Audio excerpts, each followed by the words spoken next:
제가 앞에서 이렇게 보니까 낯설은 얼굴들이 몇 분 계신 것 같아요. 어쩌면 우리 교회 오늘 처음 오신 분들이지 않나 생각이 들기도 하고요. 아니면 제가 본 듯 만 듯한 분들도 있어요. 꼭 이번에 2번, 3번 오신 분들 같아요. 그래서 어찌됐든 우리 교인이든 아니든 오늘 하루만 오셨든 간에 하나님이 여러분들을 사랑하고 계신 줄로 믿습니다. 저는 오늘 여러분들에게 기독교에 대해서 좀 소개를 해드리고 싶습니다. 세상에 종교가 참 많잖아요. 저는 어렸을 때 또 청년의 아주 약간의 방황 시기를 보내면서 그런 생각을 했던 적이 있었던 것 같아요. 내가 과연 기독교를 믿을 만한가 하는 거에 대해서. 기독교가 믿을 만한 종교인가라는 아주 본질적인 문제였습니다. 물론 제가 그거에 대해서는 답을 얻었기 때문에 믿는 정도가 아니라 이렇게 기독교를 전하고 복음을 전하는 목사가 되지 않았을까요? 제가 오늘 여러분들에게 본질적인 질문을 한번 여러분들과 나누고 싶습니다. 오늘 본문의 이야기는 죽은 나사로가 다시 살아나는 사건입니다. 너무 내용이 길어서 그냥 다 읽지 못하고 제가 말씀드려야 될 핵심되는 구절만 여러분들과 함께 읽었습니다. 11장 3절에 보면은 예수님이 나사로를 칭할 때 이렇게 이야기해요. 사랑하는 자, 그렇게 이야기해요. 이것을 보면 예수님과 나사로의 관계, 또 그 집안과의 관계는 보통 관계가 아니었음을 금방 알 수 있을 것 같아요. 예수님은 누군가에게 사랑하는 자라고 이야기할 때 그것은 제자들에게만 사용하였던 말이었습니다. 근데 나사로에게 이렇게 이야기하고 있다는 거. 나사로, 마르다, 마리아, 이 3남매가 살고 있었거든요. 분명히 3남매와는 예수님이 가족처럼 지내왔다라는 것을 알 수가 있습니다. 근데 11장 전체 본문을 보게 되어지면 나사로가 중병에 걸린 듯합니다. 그래서 그 누이들인 마르다와 마리아가 급히 예수님께 사람을 보내죠. 오라비가 죽어갈 것 같아요. 어서 오세요. 근데 예수님이 도착하기도 전에 안타깝게도 나사로는 죽고 말았습니다. 마침내 예수님께서 나사로의 집에 왔습니다. 많은 사람들이 그들의 풍습이나 우리의 풍습이 이렇게 다른 것 같지 않아요. 막 곡하는 소리가 들립니다. 이미 그 시신은 무덤에 안치된 후였습니다.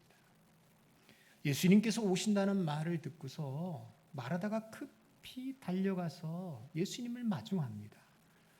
그러면서 오늘 21절의 말씀 보니까 마르다가 예수님께 뭐라고 이야기하는 거 아니? 주께서 여기 계셨더라며 오라비가 죽지 아니했을 텐데요 라는 말을 해요. 이 말인즉슨 그거죠. 왜 이제야 오십니까? 사람을 일찍 보냈는데 왜 이제야 오십니까? 이미 나사로가 죽은 지 나흘이 지난 다음에야 예수님이 오셨기 때문이죠. 조금 있다가 그 여동생 마리아도 예수님께 나와서 이야기를 하는데 정말 마르다 언니가 이야기한 것과 토시 하나 틀리지 않게 똑같은 이야기를 해요. 주께서 여기 계셨더라면 내 오라비가 죽지 아니하였겠나이다 라는 이야기하죠. 같은 의미예요. 왜 이제 오셨냐는 거예요. 왜 이렇게 늦게 오셨습니까? 라는 것이죠.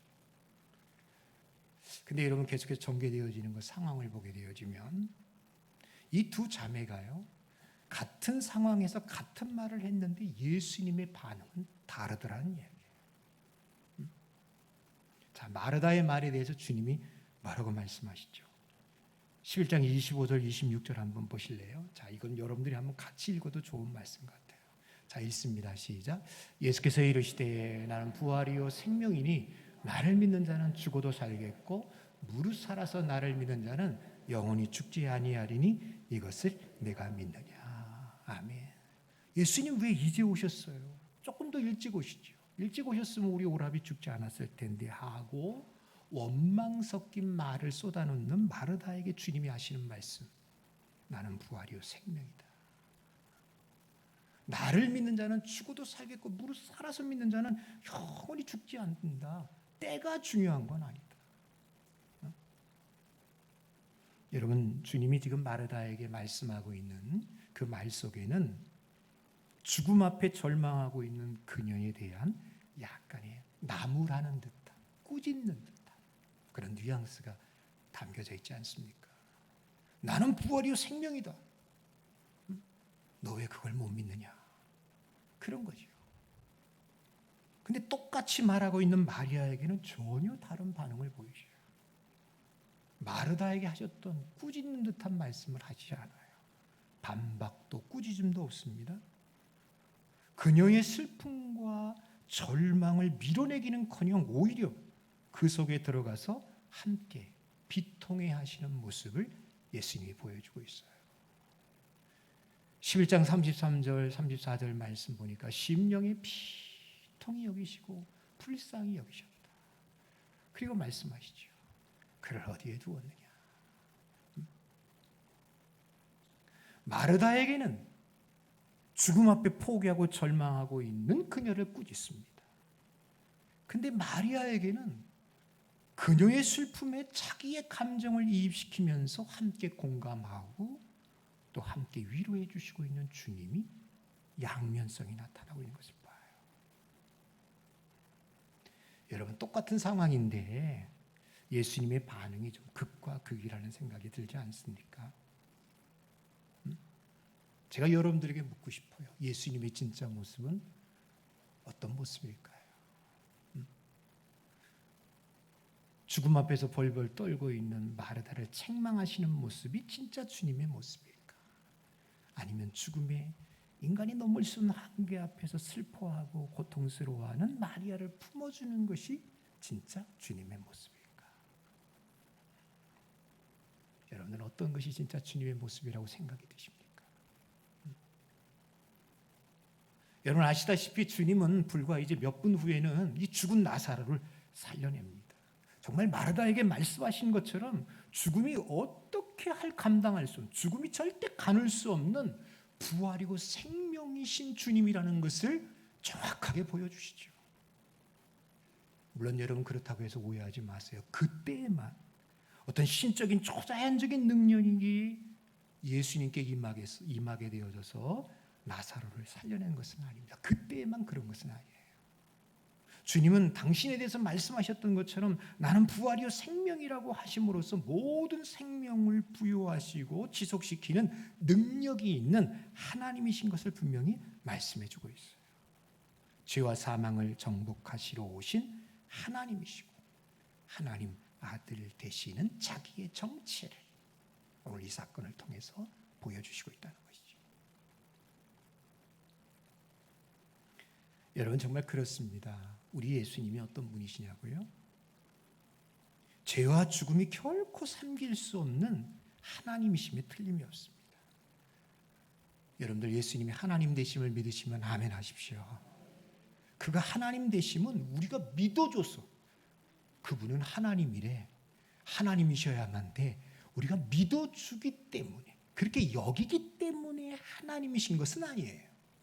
성경은 특별히 사복음서에 보면은 예수님의 하나님 되심, 소위 말하는 신성을 얼마나 많이 우리에게 이야기하고 있는지 몰라요. 누가복음 10장 18절 말씀 보니까 제자들이요 전도 여행을 마치고 돌아온 다음에 주님이 그런 말씀을 하시더라고요. 사탄이 하늘로부터 번개같이 떨어지는 것을 내가 보았다. 이 말을 듣는 제자들은 오한이 본붕했을 거예요. 이게 도대체 무슨 말이야? 아니 어떻게 저런 말을 할 수 있지? 사탄이 땅으로 곤두박질하는 것을 이게 누가 볼 수 있는 거야? 그게 한데 누구는 가능할까요? 하나님이신 예수님이시니까. 마가복음 2장 5절의 말씀 보면요, 중풍병자를 고칩니다. 예수님은 많은 기적과 능력을 행하셨죠. 중풍병자야 일어나라 이렇게 말씀하셔도 됐을 거예요. 근데 주님은 그 중풍병자에게 마가복음 2장 말씀 보면 작은 자야 내 죄 사함을 받았느니라라고 이야기하면서 그의 죄를 용서해 주셔요. 여러분 생각해 보세요. 사람이 사람의 죄를 용서할 수 있어요? 그건 아니에요. 하나님만이 하실 수 있어요. 이 사건을 통해서 예수님은 당신이 누구신가에 대해서 인간의 죄를 용서할 수 있는 하나님이심을 말씀해주고 있다는 것이죠. 이런 요한복음 8장에서도 예수님은요, 8장 58절 말씀 보니까 아브라함이 나기 전부터 내가 있었느니라 이야기해요. 아브라함과 예수님과의 시간적 차이는 여러분 이게 말도 안 되게 몇백 년입니다. 그런데 주님이 아브라함 믿기 전부터 내가 있었어. 이게 뭘까요? 예수님은 영원부터 계시는, 영원부터 영원까지 계시는 하나님이심을 이야기해요. 여러분, 예수님 자신이요, 자기를 하나님이라고 하는 이 자기 정체성을 드러내게 되어질 때 잘 들어보세요. 이 말을 듣는, 제가 오늘 그 얘기를 하고 있잖아요. 여러분들이 예수님은 하나님이시라. 이 말을 듣고 있는 지금 이 시대의 어떤 이들에게나 또 예수님 당시의 사람들에게는 굉장히 이 말이 당혹스러운 말이었어요. 사람이 하나님이라고 이야기하니까. 또 여러분 보세요. 모든 종교의 그 창시자들을 보면 대부분의 종교의 창시자들은 내가 너희들을 신에게로 인도하는 선지자야. 마호메트 선지자라고 이야기해요. 석가모니도요, 모든 이들이 부처가 되게끔 하는, 열반의 경지에 이르게끔 하는 그 길을 가르쳐주는 먼저 된 어떤 그런 구도자, 인도자임을 이야기해요. 어떤 종교의 창시자 중에도 내가 신이다, 내가 하나님이다라고 말한 적은 없어요. 근데 예수님이 그 말을 하게 되어짐으로 인하여서 사람들이, 유대인들이 도를 들어요. 아유, 저 갈릴리 출신 저 목수의 아들 주제에 저게 미쳤구나. 지가 하나님이래, 하나님의 아들이래. 도를 들여서 쳐 죽이려고 하는 거 아니겠어요? 자, 제가 여러분들에게 질문을 하나 던집니다. 누군가가 자신을 신이라고 하는 사람이 있다면 우리가 그 사람을 어떻게 봐야 될까? 어떤 누군가가 나는 하나님이요 라고 말하는 사람이 있다면 나는 그 사람을 어떻게 봐야 될까? 저는 세 가지 중에 하나라고 생각해요. 첫 번째, 정신병자다. 둘째, 사기꾼이다. 요즘 텔레비전 보니까 정명아무개가 그 사람 그러고 다니다가 사기쳤어요. 여자들도 운간하고. 내가 하나님이요라고 말하는 사람은 여러분 정신병자든지 사기꾼이든지 마지막 하나, 진짜 하나님이죠. 진짜 하나님. 셋 중에 하나예요. 혹시 다른 게 뭐 있나요? 자, 여러분들은 이 세 가지 중에 예수님이 어디에 속한다고 생각하십니까? 사기꾼이다. 시대의 정신병자다. 아니면 진짜 그분은 하나님이시다. 어디에 속한 것 같아요? 대답하지 마세요. 나중에 하세요. 그러니까 어떤 분이 그래요. 아주 교묘한 절충주의를 저한테 얘기해요. 뭐라고 얘기하느냐? 예수님은 정신병자도 아니고 사기꾼도 아닙니다. 또 하나님도 아닌 것 같아요. 다만 그분은 좋은 가르침을 주시는 선생이나 사상가인 것 같습니다. 라고 말하는 분들이 있어요. 좋은 교사, 현자죠. 선생, 가르침을 주는 사람이라는 얘기예요. 이 말에 동의하시나요? 틀렸습니다. 예수님이 나는 하나님이다 라고 말씀을 안 하셨다면 그렇게 인정할 수 있을지 모르겠어요. 근데 분명히 예수님은 다른 말씀하시지 않았습니다. 사람들이 자기에 대해서 선지자요 또 선생이요라고 말하는 것에 대해서 예수님은 끊임없이 말씀과 어떤 사건 사역들을 통해서 그게 다가 아니라 정말 예수님이 말씀하고 싶었던 것, 나는 하나님이야, 난 하나님의 아들이야 라는 걸 끊임없이 설득시키려고 했고 믿게끔 하시려고 했던 분이 예수님이에요. 그래서 그렇게 하신 분 앞에서 그는 현자야 스승이야 라고 말하는 것은 모순이에요. 아니면 우리는 결정을 내려야 돼요. 그분이 정신병자든지 사기꾼이든지 진짜 하나님이시든지.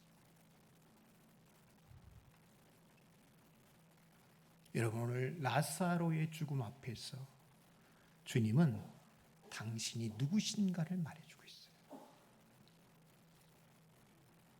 여러분들이 믿든지 안 믿든지 간에 그건 여러분들의 선택이겠지만, 제가 오늘 여러분들에게 아주 간곡하게, 그러면서 강력하게 부탁드려야 할 내용은 바로 그겁니다. 예수가 누구신가에 대해서, 그 예수를 과연 우리가 믿을 만한 분인가에 대해서 저는 얘기를 하고 싶어요. 그리고 선택은 여러분들이 하시면 돼요. 마르다에게 나는 부활이요 생명이라고 하신 주님은 정말 그 죽은 라사로를 살려냄으로써 당신에게 하나님의 신성과 능력이 있는 하나님이신 것을 충분히 말씀해 주시더라고요. 근데 여러분 기억하세요. 이것만으로는 예수님을 다 설명할 수 없어요. 이것만으로는. 이게 다가 아니에요. 바로 그 다음이에요.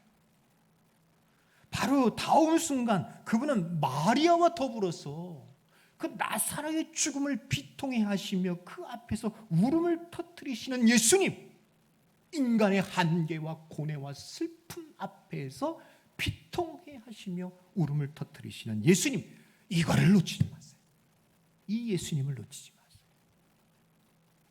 여러분, 우리 생각 같아서는 정말 그가 하나님이시고 신이라면 이런 감정을 드러낼 필요가 없습니다. 그게 다라면, 전지전능한 생명과 부활의 능력으로 죽은 지 나흘 되어져서 송장생대가 풀풀 끓고 있는 그 나사로를 살려내면 그만 아닙니까?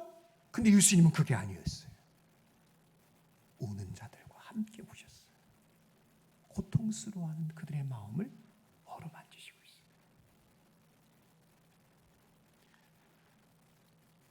여러분, 뭘 이야기하는 걸까요? 우리가 믿고 있는 예수님이 어떤 분이십니까? 왜 믿을 만한 분입니까? 지금 하나님이신 예수님께서는요, 인간의 연약한 모습이 그의 신성과 더불어 공존하고 있는 분임을 우리에게 말씀하고 있어요. 예수님은 분명히 하나님이시라고 주장하면서도 동시에 온전한 인간임을 우리에게 말씀해주고 있어요. 여러분, 사복음서를 읽어보면요, 예수님의 인간성, 인간이심을 또한 여러 차례 이야기해요. 마태복음 9장 36절 말씀 보니까 무리를 보시고 불쌍히 여긴다라는 말이 나와요. 그 불쌍히 여기다라는 헬란 말이 스프랑크논이에요. 이게 그 창자에서 유래된 말, 스프랑크논, 창자에서 유래된 말. 유대인들은 생각할 때에 인간의 긍휼, 불쌍히 여기는 마음, 동정심이 그 창자에 있다고 생각했어요.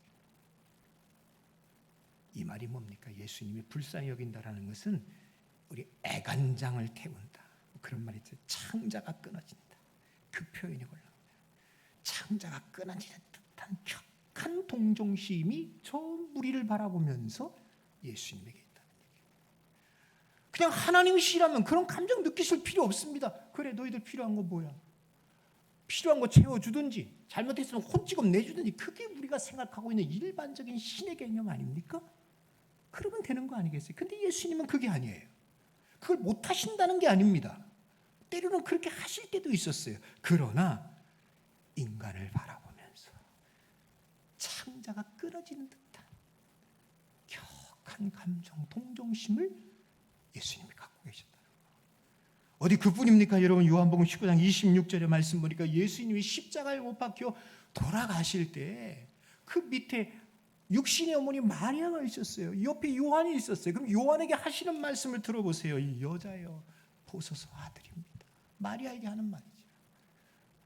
어머니, 이제부터 얘가 모실 거예요. 아들이에요.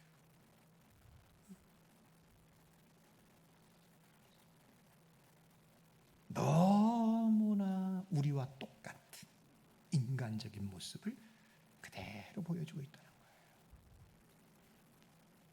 그렇다면 요컨대 예수 그리스도의 정체는 도대체 무엇일까? 절반은 인간, 절반은 신. 그게 예수입니까? 제가 어렸을 때 마징가 제트라는 만화 영화가 있었습니다. 저랑 동시대에 살았던 분들은 아실 겁니다. 마징가 제트에 보면은 그 악당 중에 하나가 반은 여자 반은 남자가 나오죠. 그 이름이 뭔지 알아요? 다 공부만 하셔가지고 이분들은 아수라 백작이라고 그래요. 아수라 백작. 어떨 땐 여자가 말하고 어떨 땐 남자가 말해요. 예수님이 그런 분일까요? 반신 반인. 50% 신, 50% 인간. 아니면 그렇게 하면 좀 20% 인간, 80% 신. 그 정도는 해야지. 인간의 육신을 두른 신일까요?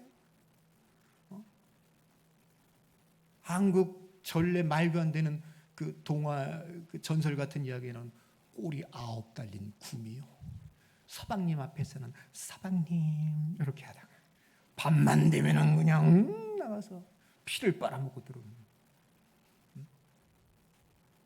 프랑켄슈타인과 같은 그런 존재가 예수님일까요? 아닙니다. 그렇게 말할 수 없어요. 사랑하는 성도 여러분, 예수님은 하나님이시면서 또한 절대적이고 전인적인 인간이심을 믿으시기 바랍니다. 그게 예수님이시죠. 그는 참 신이시며 참 인간이셨기에 마르다에게 야, 내 말을 들어라, 절망하지 말아라, 내가 부활이요 생명이다라고 말씀하셨고, 그리고 마리아에게는 너무나도 친밀한 모습, 정직한 그 따스한 모습으로 그의 슬픔에 동참하고 있는 것을 봅니다. 여러분, 이런 예수님의 모습을 보면서 제 자신을 봐요. 우리의 한계를 느껴요. 여러분, 우리의 한계가 뭐죠? 우리의 문제가 뭡니까? 우리는 이 마르다와 마리아에게 보여줬던 그 주님의 균형 잡힌 그 모습을 우리는 잘 드러내지 못할 때가 있는 것 같아요.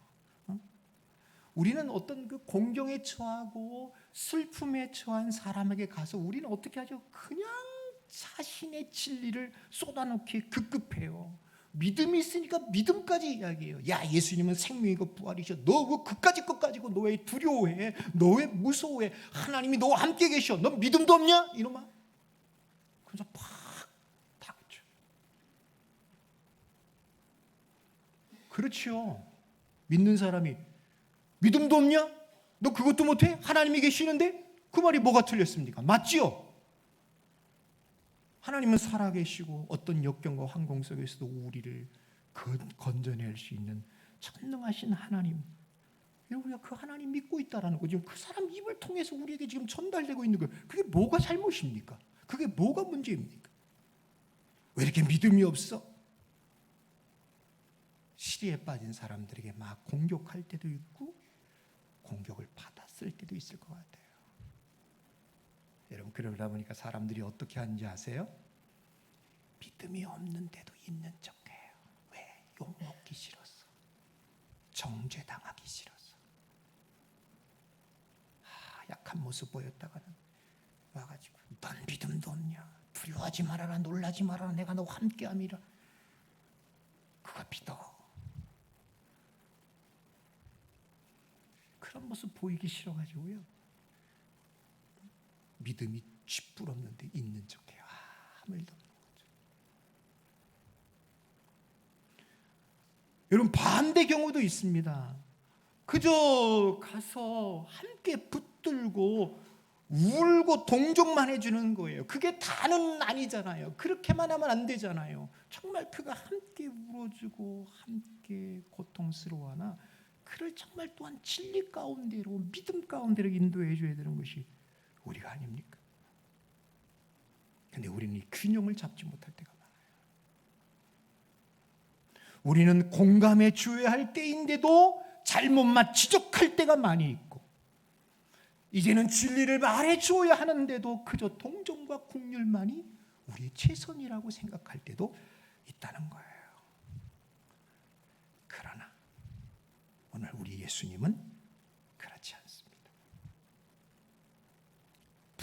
부드러워야 할 때 강하시거나 들어오신 적이 없습니다. 왜 예수님은 그렇게, 그분은 뭐 최고의 카운셀러, 그분은 최고의 상담자이기 때문에 이렇게 탁월하게 사람들에게 맞춰서 그렇게 하는 걸까요? 여러분, 그거는 아니에요. 예수님은요, 기억하세요. 그분 자체가 진리이시고 인간으로 성육하신 하나님이시기 때문에 그렇습니다. 여러분, 예수님은 힘센 사자이면서도 아주 순한 어린 양이십니다. 자신의 그 높으신 정체를 주장하시지만 거드름을 피우진 않으셔요. 그분은 온유하지만 약하지 않으시더라고요. 겸손하지만 조금도 자신의 부족함을 드러내지 않으셔요. 부동의 권위를 갖고 계시지만 전혀 자신에게 함몰되지 아니하시고, 초지일관 거룩하신 분이지만 누구나 쉽게 다가갈 수 있는 분이 바로 예수님이십니다.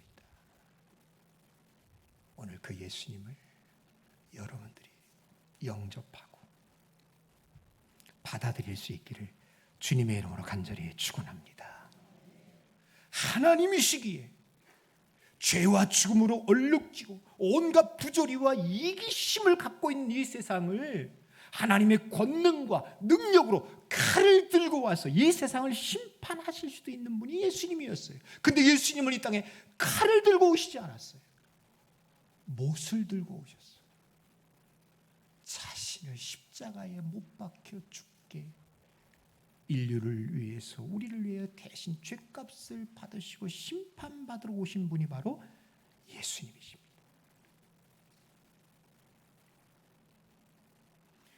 성도 여러분, 그 예수님을 정말 믿고 싶지 않습니까? 내가 그분을 믿을 때 그분은 나를 분명한 진리로 인도해 주실 것입니다. 한없는 사랑과 동정으로 나를 품어주실 것입니다.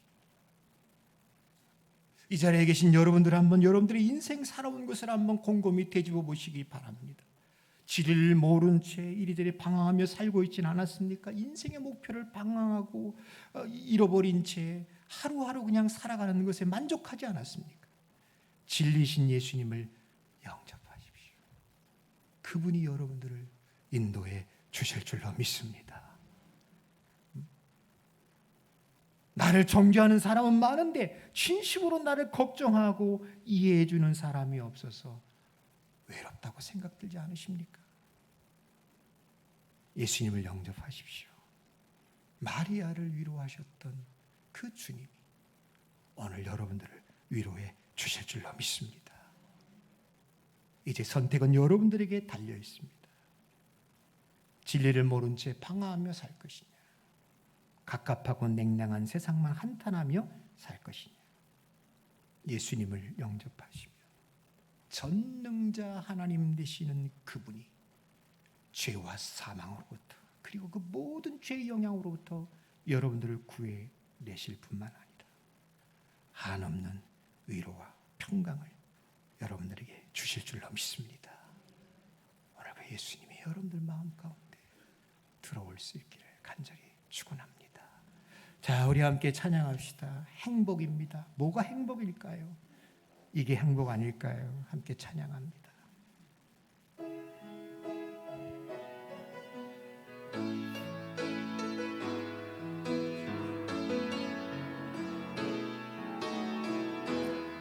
화려하지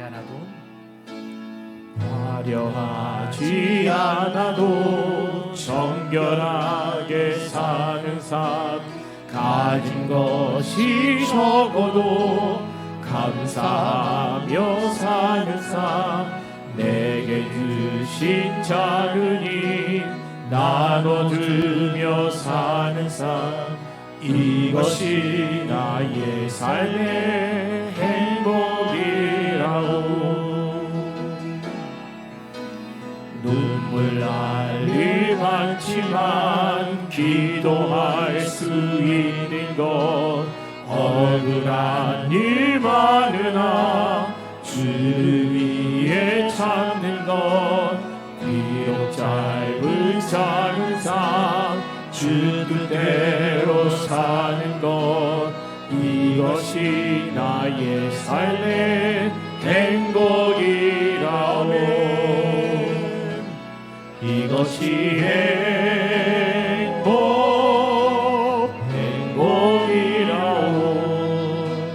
세상은 알 수 없는 하나님 선물, 이것이 행복이라오.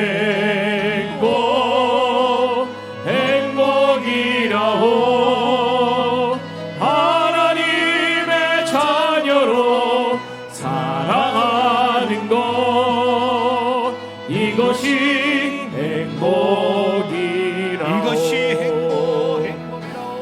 이것이 행복이라오.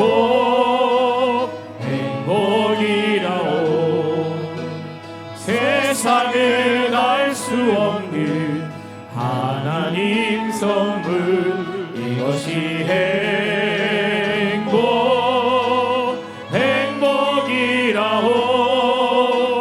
하나님의 자녀로 살아가는 것, 이것이 행복이라오. 우리 다 같이 두 손을 모으고 하나님 앞에 기도하는 시간을 갖습니다. 우리 성도들이든지 간에 오늘 처음 오신 분이든지 간에 오늘 이런 예수님을 내 마음에 영접하기를 원하시는 분들이 계시다면 가슴에 손을 얹으십시오. 그리고 저를 따라서 이렇게 기도해 주시면 됩니다. 제가 기도합니다. 저를 따라 기도하십시오. 사랑의 하나님 아버지, 감사합니다. 전능하신 하나님이시며 사랑이 많으신 예수님을 영접하고자 합니다. 죄와 사망을 이기게 하옵소서. 상처와 아픔을 위로하여 주옵소서. 예수님, 내 안에 오시옵소서. 방황하지 말게 하시고 외롭게도 하지 마시고 주님과 더불어 살게 하여 주옵소서. 예수님 이름으로 기도합니다. 자, 우리 옆에 계신 분들 축복합니다. 당신 안에 주님이 계십니다. 예수님이 계십니다. 예, 사랑합니다. 고맙습니다.